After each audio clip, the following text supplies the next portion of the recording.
When I was covering Occupy Wall Street, I'd sometimes hear activists say that they'd given up on Obama because they said they tried electoral politics and it didn't work.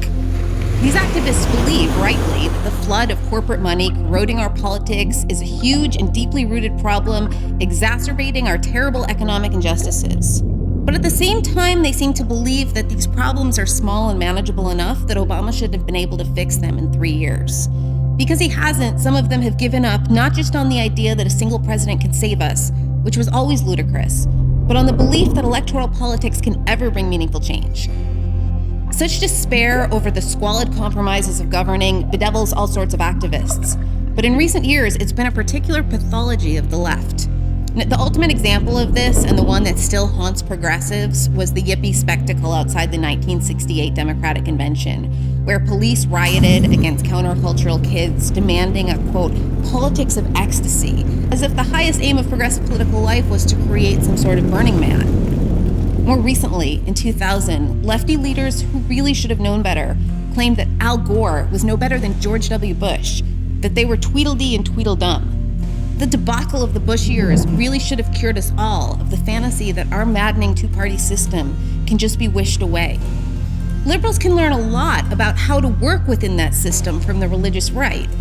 After the ferocious mockery they endured during the 1925 Scopes monkey trial, fundamentalists turned their back on public life, deciding to nurture their own counterculture instead. While they did, secularism made historic strides, so much so that at the middle of the century, people really thought that religious fundamentalism was on the way out and we were entering a new age of enlightenment. It was against that the modern Christian right emerged in the 1970s. And when it did, its leaders initially thought they would create a third party. Then, unfortunately for the rest of us, they settled on their wildly successful strategy of working through the GOP instead. The transformation of the Republican Party wasn't easy. In 1972, Republicans were actually more pro-choice than Democrats. President Nixon endorsed the Equal Rights Amendment. It took a lot of political organizing over many years and at many levels to change that. The religious right had its first huge victory when it helped elect Ronald Reagan in 1980.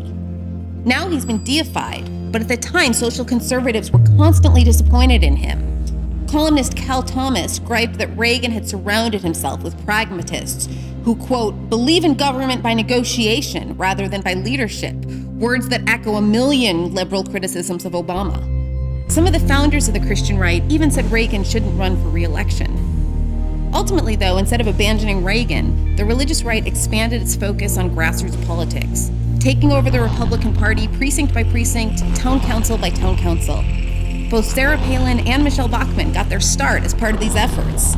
And it was because of that effort that today they are the party, and today Republican leaders are far more responsive to the kind of right-wing activist base than Reagan ever was, because the movement is embedded in the party at every level. Now, that's obviously not true for Democrats. Think of how Democrats in Congress abandoned Obama when he tried to close Guantanamo, or refused to unite behind his jobs bill.